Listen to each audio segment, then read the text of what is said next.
অফিসটা তালা মারা কেন? আমি তো কিছু বুঝলাম না। সেক্রেটারি কই?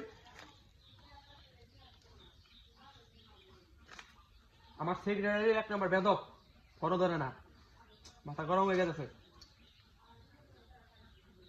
এই যে ঢুকছে ভাই। হ্যালো শালা, এই শালা কই আছস তুই? ওই শালা তুই কই আছস? এখনো পর্যন্ত তুই অফিসের গেট ক্লোজ নাই?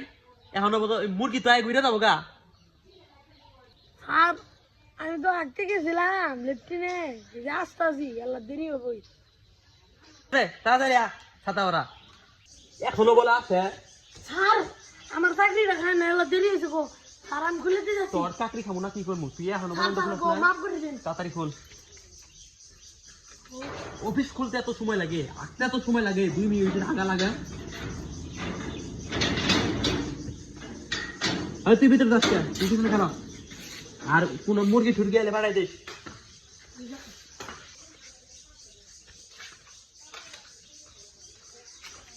এখনো মুরগি আগা কোনোটাই আসছে না। তোর একটা অফিস দিলাম আর ওর মধ্যে একটা মুরগি পাইতেছে না। একটা মুরগি ধরমু আর মুরগি দে অফিসটা মানুষের ঘর বাড়ির মধ্যে দিছি যেতাম না। সেক্রেটারি বুড়াহাম, সেক্রেটারি বুড়াহাম, এদিকে আসো না, এদিকে আসো তো। কি স্যার মনে ডাকবো? স্যার কিছু বলেন। এত বড় এটা ইয়েস স্যার।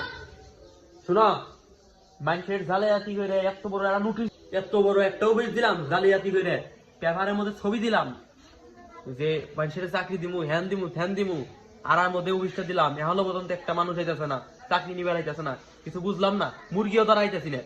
ও স্যার মাথা মধ্যে যদি বুদ্ধি থাকতো না তাহলে এই জঙ্গলের মধ্যে এই অফিসটা দিতেন না।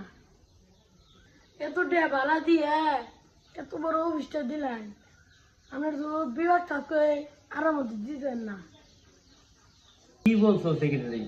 আমার এত টাকা ভাড়া দিয়ে এখানে অফিসটা নেওয়া উচিত হয় নাই। মুরগি পাঠাইলে শহরে মুরগিটা পাঠাইতাম আর ধরতাম। বাপে লিখে পাড়াই দিল যে কোনো কাম করে না। আজকে তো খবর কাগজ দেখলাম না চাকরি জায়গা জায়গাটা অস্থির, কিন্তু দেখলাম বিল্লি টিনের ঘরকে। সেক্রেটারি বললাম যাই দেখো তো কি আইছে। স্যার মুরগি মানে আইছে পাইছি আলটা। কি করলি? মুরগি আইছে? দাদা মুরগিটা নেই হে। আমি বাইরে বাইরে করতাম কে কে তুমি আইছেন? কি কমু স্যার, একটা সার কিনে গাইছিলাম, বাপে এসে কত গাল ভালো।